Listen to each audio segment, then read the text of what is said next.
आम आदमी पार्टी ने उनसे इस्तीफा ले लिया है और उनको एमसीडी चुनाव में स्टार प्रचारक बनाया है। किस तरह देखते हैं सर उनकी पूरी पॉलिटिक्स को? देखिए, मैं पहला आदमी हूँ कि जब उन्होंने 22 प्रतिज्ञाएं ली थी तभी से लेकर के मैं उनका घोर विरोध कर रहा हूँ। और उस बात को कि उन्होंने इस तरीके से रातों रात जो 22 प्रतिज्ञाएं की थी उसके पीछे कोई ना कोई साजिश थी बड़ी, इनकी मनुवादियों की और बड़ी शक्तिशाली पार्टियों की।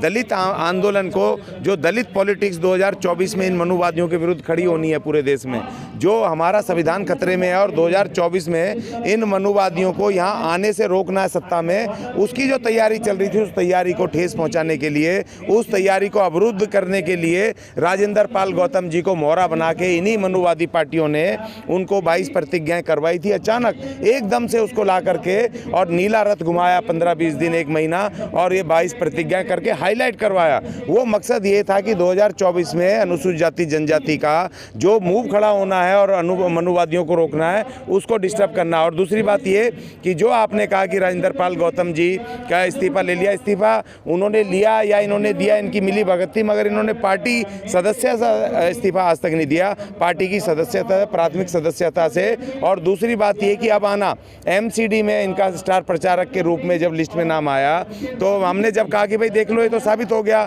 लेकिन बहुत लोगों ने मुझे कहा जी उन्होंने कहा वो आ नहीं रहे प्रचार करने, तो मैंने उन्होंने डिनाई भी तो नहीं किया भाई, उन्होंने उसका विरोध भी तो नहीं किया। आम आदमी पार्टी की जब चिट्ठी आई स्टार प्रचारक की, जब वहाँ पब्लिश हुई है प्रेस में, मीडिया में सार्वजनिक हुई है, तो उनको बताना चाहिए था कि भाई मैं तुम्हारा स्टार प्रचारक नहीं हूँ, या आपने मेरे से बिना पूछे नाम डाला है, तो उन्होंने उसका खंडन भी तो नहीं किया। तो इसका मतलब अंदर खाते आम आदमी पार्टी और राजेंद्र पाल गौतम जी के बीच में गठजोड़ है, और बड़ा गठजोड़ जो कि याद दिलाता है कि जो यहाँ पर हमारा 2024 का जो मूव होना है इन मनुवादी पार्टियों को रोकने का, उसको पूरी तरीके से अभी से काउंटर करने के लिए उनका ये प्रयास है। जो केजरीवाल जी है वो दबाव में है या फिर उनको लालच है विधायक पद का? नहीं, कौन केजरीवाल जी? नहीं, जो राजेंद्र पाल गौतम, देखो नहीं, देखो वो स्पॉन्सर्ड हैं ना, तो उनको विधायक तो अपनी उससे बने ही नहीं। वो बार बार कह रहे हैं मुझे 55,000 वोट या 60,000 वोट से लीड से जीता, अपने आप थोड़ी जीते हो। तो आम आदमी पार्टी केजरीवाल के उस पर कोई भी खड़ा होता तो जीत जाता। लेकिन सवाल इस बात का है कि अभी ये विधायक पद पर आप हो, विधायक बन के आप ये बताओ इलाके में जाके आपने कितनी जनसेवा की है, कितने आप कैंप लगाते हो, कितने घर घर घूमते हो, कितने लोगों को आपने लोन दिलवाए, SC/ST के कितने काम कराएं, महिलाओं को कितने रोजगार दिलाएं, कितने लोन दिलाएं, लेकिन कुछ नहीं किया। ये सिर्फ बेवकूफ़ बना रहे हैं कि मैं पद पे रहूंगा, मुझे चुना है, फलाना है, ढिकड़ा है सब। जब ये मूव खड़ा हुआ, देखिए दो चीज़ें, बाबा साहब बुद्ध और मनुवाद, बाबा साहब और मनुवाद, कांसीराम और मनुवाद एक साथ नहीं चल सकता। आप अगर जब कह रहे हो कि आपने 22 प्रतिज्ञाएं ले ली, बुद्ध धर्म अपना लिया, तो फिर भैया ये हिंदूवाद, ये मनुवाद कैसे चलेगा? जय श्री राम बोलने वाले के साथ जो कह रहा मैं जन्माष्टमी को पैदा हुआ और मैं कृष्ण का अवतार हूँ, जो कह रहा मैं हनुमान का कट्टर भगत हूँ, उसके साथ बुद्ध कैसे चलेंगे भाई? या तो आप श्री राम मान लो या फिर आप बुद्ध मान लो, तो आप क्यों गुमराह कर रहे हो भाई? इस समय हमारे अनुसूचित जनजाति के लोग बेवकूफ़ नहीं है, पढ़े लिखे हैं। और जो दुख इस बात का कि जो उनके साथ पढ़े लिखे लोग हमारे गए उसके सपोर्ट में, वहीं पर था खतरा कि सबसे पहले उनको बोलना चाहिए था कि हम तब आएंगे भाई कि तब आप पार्टी की प्राथमिक सदस्यता से रिजाइन करोगे। और मैंने उनको कहा कि भैया विधायक पद नहीं जाएगा तुम्हारा, क्योंकि आप दल बदल नहीं कर रहे हो। अगर ये दल बदल करते तो जा करके पार्टी की उनकी विधायकी खत्म होती। लेकिन मुझे कहानी सुना दीजिए कि वो रेकमेंड कर देंगे कि विधायकी खत्म हो, तो करने दो ना, जनता के सामने आप और हीरो बन जाओगे कि पार्टी ने आपको विधायकी पद से आपको अयोग्य ठहरा दिया। तो इसलिए, लेकिन ये मिली भगत है। राजेंद्र पाल गौतम बिल्कुल शक के घेरे में है, मनुवाद के चंगुल में है और मनुवाद के प्रतिनिधि के रूप में काम कर रहे हैं। तमाम दलितों को और मैं बुद्धिजीवियों से अपील करता हूं कि भाई इनके बहकावे मत आओ और आकर के अपनी राजनीति करो और तैयारी करो। जो गठबंधन बनना पूरे देश में 2025-24 में, जो इन मनुवाद को रोकना है, जो आते ही संविधान को खत्म करेंगे, संसद को बदलेंगे, संविधान बदलेंगे और इस देश के प्रतीकों को बदलेंगे। इसलिए उनको रोकना है, हमें तैयारी करनी है। राजेंद्र पाल गौतम उनका प्रतीक बन चुका है, उनके अंदर खाते उनके लिए मनुवाद के लिए काम कर रहा है। क्या दबाव में है राजेंद्र पाल गौतम जी? नहीं, कोई दबाव में नहीं है, उनको स्पॉन्सर्ड है, कोई दबाव नहीं। किस बात का दबाव? कुछ लोग करेंगे भ्रष्टाचार के आरोप लग जाएंगे। अरे तो करा होगा तो लगेंगे ना, अगर नहीं करा तो जाओ जेल। किसने मना किया? जेल जाओगे तो नायक बनोगे, हीरो बनोगे। आप जाओ, क्यों डर रहे हो? इसका मतलब आपने करा है, जब करा है तो भुगतोगे भाई। बेईमान तो कोई भी हो, बेईमान तो बेईमान है। अगर आपने करा है यानी कि इसका मतलब तुम उसकी केजरीवाल के भ्रष्टाचार में भी शामिल हो, यानी कि आपने SC ST के वहाँ सामाजिक न्याय मंत्री होते हुए भी आपने इसका मतलब SC ST के पैसे खाए। देखिए, इन्होंने 200 मशीनें बांटी थी जो शिविर सफाई की, आपको याद होगा 2020 में। मैं पहला आदमी था जो इनके खिलाफ CBI में मैंने रिपोर्ट दर्ज कराई थी, क्योंकि वो मशीनें उन लोगों को मिली जो अयोग्य थे, जो उसमें ड्राफ्ट में लिखा हुआ था किन लोगों को मिलनी है, इन्होंने दे दी हाई फाई लोगों को जिनको की ज़रूरत नहीं थी और जो उसको फुलफिल नहीं कर रहे थे कंडीशंस को। उसमें इन्होंने डिक्की के साथ मिलकर के पैसे लिए, लेन देन हुआ है, तमाम चीज़ें हुई हैं। तो मैंने विरोध किया था और जो वहाँ पर उसमें CBI में इनके खिलाफ जांच की मैंने अपील की थी, जो अभी भी पेंडिंग है मैटर। तो जब आपने भ्रष्टाचार करा भाई, अच्छा हमारे 38,000 करोड़ रुपए SC ST का फंड, 38,000 के अब तो 2 साल और हो गए, 50,000 करोड़ रुपए SC ST कंपोनेंट प्लान का पैसा, हमारे नौजवानों के रोजगार का पैसा, सब रोजगार का पैसा कहाँ है? राजेंद्र पाल गौतम जी बताओ, कहाँ है हमारा पैसा? आप अपने मुख्यमंत्री से पूछ के बैठो, प्रेस कॉन्फ्रेंस करो, आप मंत्री हो इतने साल से, कहाँ है वो हमारा पैसा SC ST कंपोनेंट प्लान का? हमारे कितने बच्चों को आपने डिस्ट्रीब्यूट करवाया? 5-5 लाख से लेके 55-55 लाख के लोन, जो कि अपने छोटे छोटे काम व्यवसाय शुरू करेंगे, और 25-25 लाख रुपए तक के पढ़ने के लोन, कहाँ है हमारा पैसा? आपने एक भीम ऐप भी भीम योजना भी शुरू की, उसमें भी इस मायावी लाला ने बड़ी मक्कारी के साथ उस भीम योजना के पैसे में, उसमें भी जो जनरल 10% जो अभी पास हुआ था वो उनका जनरल का रिजर्वेशन, वो जनरल कैटेगरी भीम योजना में डाल दी। EWS, वो पैसा हमारा SC ST का, उसमें जनरल EWS कैसे आ सकते हैं?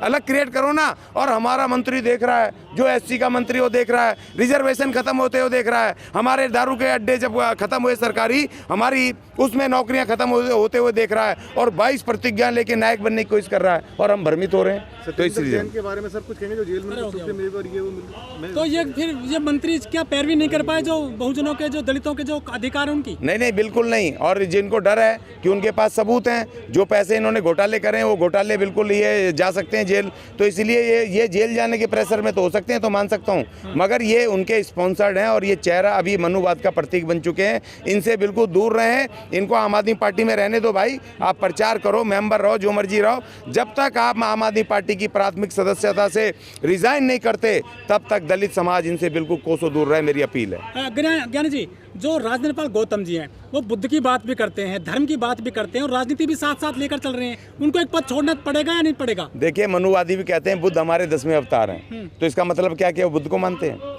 हमारे ये जितने प्रधानमंत्री संतरी जाते हैं, तमाम ये जाते हैं विदेशों में, कहते हैं हम बुद्ध के देश से आए, तो क्या बुद्धिस्ट हो गए? और हमारे, मैं देख रहा था एक हमारे योगी जी जो हिंदूवाद का प्रतीक हैं, वो भी एक फॉरेन डेलीगेट को, वो एक फोटो देख रहा था फेसबुक पे, वो बुद्ध की फोटो दे रहे हैं उनको, तो इसका मतलब क्या बुद्धिस्ट थोड़ी हो गए? तो किसी ने कह दिया जय भीम, जय बुद्धा और जय काशीराम, जय संविधान, तो तुम उसको अपना मान लोगे क्या?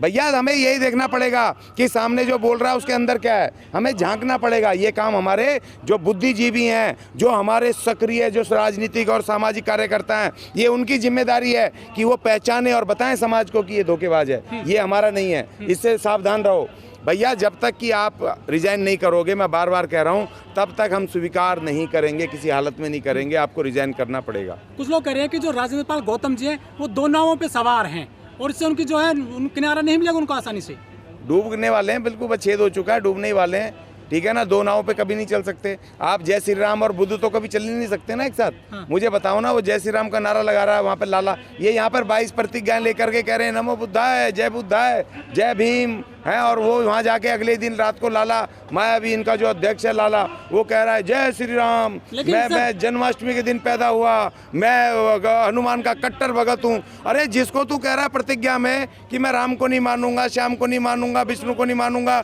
वो तेरा लाला अध्यक्ष जाके अगले दिन वहाँ उन्हीं की कसम खा रहा है, तो डूब मर शर्म कर, क्यों समाज को धोखा दे रहे हो यार। लेकिन जो केजरीवाल जी वो भी बाबा साहब की बात करते हैं, जय भीम की बात करते हैं, संवैधानिक पद पर है मौजूद केजरीवाल जी, वो भी कहते हैं कि नोटों पे लक्ष्मी की फोटो लगाई है, वो भी कहाँ वो तो एक्सपोज हो गए ना सर, वो तो एक्सपोज हो गए, वो सिर्फ हमारे सामने नहीं, वो भी धोखा दे रहे हैं ना, तमाम लोग तो धोखा दे रहे हो, तो एक्सपोज हो गए बुरी तरह, संविधान को भी धोखा दे रहे हैं। बिल्कुल, संविधान को तार कर रहे हैं, धोखा नहीं दे रहे हैं, संविधान को तो खत्म कर रहे हैं। देखिए अभी इस इलेक्शन में क्या हुआ, कोई पार्टी नहीं बोल रही है मनुवादी। इस इलेक्शन में एमसीडी के चुनाव में पहली बार ऐसा हुआ है कि बिना लोगों से बात करे, बिना वो करे, इसने दिल्ली निर्वाचन आयोग ने उसमें सिर्फ एक जो परमिशन लेंगे कैंडिडेट अपनी रैली की, अपने टेम्परेरी ऑफिस की, किसी प्रचार प्रसार की, गाड़ी की, वो ऑनलाइन ही करना, उनको ऑनलाइन और मैनुअल बंद कर दिया। तो हमने कहा भाई आपने ये क्यों करा, क्योंकि जो इंडिपेंडेंट कैंडिडेट हैं, छोटी पार्टियां, उनके पास संसाधन नहीं है, कंप्यूटर नहीं है, टेक्निकल नॉलेज नहीं है, उनके पास पैसा नहीं है, क्योंकि वो कह रहे हैं कि भाई उसमें से ऐप में जाओ और उसमें पहले PDF है 6 पेज का, उसको प्रिंट कराओ, 60 रुपये तो एक है, 10 रुपये प्रिंट होता है, और उसके बाद वो कह रहे हैं इसको भर के और इसके ऊपर डॉक्यूमेंट लगा के 10-12 पेज हो जाते हैं उनको, उसमें क्योंकि गाड़ी की RC लगेगी, सब लगेंगे, और वो वेरिफिकेशन लगेगा, तो उसको फिर से स्कैन कराओ, स्कैन कराने के 20 रुपये लगते हैं, कहीं भी चले जाओ, और जो स्कैनर है आज की तारीख में उनको पता है कि ये वो 30-40 रुपये ले रहे हैं, तो 500 रुपये में एक परमिशन, और पर डे परमिशन लेनी है। ये इस तरह का ये मक्कारी वाले जाल, जो आर्टिकल 14 भारत के अनुच्छेद आर्टिकल 14 का घोर उल्लंघन है, और कोई पॉलिटिकल पार्टी नहीं बोल रही है। क्यों? क्योंकि उनको पता है, उनके पास तो पैसा है, संसाधन है, और जो गरीब कैंडिडेट हैं, जो बाबा साहब के टिकट के ऊपर इंडिपेंडेंट लड़ रहे हैं, संविधान की शक्ति से लड़ रहे हैं, वो गरीब कैंडिडेट, वो वहाँ पर उनको बराबर के अपॉर्चुनिटी ना मिले, तो संविधान के विरुद्ध है, और कोई पार्टी नहीं बोल रही है। हमने विरोध करा, ये लोग तो संविधान तोड़ रहे हैं। एडमिनिस्ट्रेशन के साथ मैं कहना ये चाहता हूं कि ये संविधान को तार कर रहे हैं, और हम मूक दर्शक होकर के सिर्फ देख ही नहीं रहे, हम उनके झंडे डंडे उठा करके उनको शक्तियां दे रहे हैं, उन मनुवादी लोगों को शक्तियां। केजरीवाल कह रहे हैं कि एमसीडी में हम आ जाएंगे ना, तो दिल्ली में से जो कूड़े के ढेर हैं वो सारे साफ कर देंगे। हाँ, तो करेंगे ना, उन्होंने कह दिया ग्लोबल विदेशी आ रहे हैं, विदेशी आएंगे, विदेशी ग्लोबल ठेकेदार आएंगे, और जो हमारे सफाई कर्मचारी ठेके पे काम कर रहे थे उनसे अब वो 12-12 घंटे कराएंगे, तनख्वाहें कम कर देंगे, और गधे की तरह उन्हीं से काम करवाएंगे, उन्हीं से रुलवाएंगे। इन्होंने बताया नहीं भी कैसे करवाओगे, किन से करवाओगे, कहाँ से, जर्मन से वो लाओगे आदमी, आप जापान से लाओगे, कहाँ से लाओगे, इसको कूड़े को ढेर को इसको खत्म करने के लिए लगे चट्टाने तीनों तरफ पूरे दिल्ली के बॉर्डर पे, करोगे कैसे भाई? उन सफाई कर्मचारियों के ऊपर आप बोझ डालोगे और उनको ना पक्का करोगे, क्योंकि ग्लोबल ठेकेदार आने, टेंडर आने, ग्लोबल इन्होंने कह दिया, पूरा मीडिया पे चल रहा है, इनका बयान चल रहा है केजरीवाल जी का। तो इसीलिए ये तमाम लोग, चाहे देखो बीजेपी जीते, आम आदमी पार्टी जीते, तो दोनों एक ही सिक्के के दो पहलू हैं। हमारे लिए कोई भी काम का नहीं है, और हमें अनुसूचित जाति जनजाति को मिल करके अपनी वहाँ पर लड़ाई लड़नी है। और हमने कहा भाई हम 2 सीटें लड़ रहे हैं, टीम DDA 42 नंबर मंगोलपुरी और 105 नंबर हम ये महावीर इनकलेव, ये 2 सीट छोड़ करके बाकी 248 सीट पे हमने कहा कि BSP के लोगों को सपोर्ट करो, कैंडिडेटों को, इनको लालाओं को, मनुवादियों को मत करो, BSP को सपोर्ट करें। वाल्मीकि समाज, जाटव समाज, खटीक समाज, जितना भी दिल्ली में 36 बिरादरियां हैं शेड्यूल जातियों में, आंख मूंद करके हाथी पे बटन दबा दो और इन मनुवादियों के सपने को, सत्ता में बैठने के सपने को चकनाचूर कर दो, इनको धाराशाही कर दो। ये मैं अपील करना चाहता हूँ। अगर आपने अभी तक हमारा चैनल सब्सक्राइब नहीं किया है तो सब्सक्राइब करें और घंटी का बटन बिल्कुल भी दबाना ना भूलें, ताकि सभी लेटेस्ट खबरें पहुंच सकें आप पे सबसे पहले।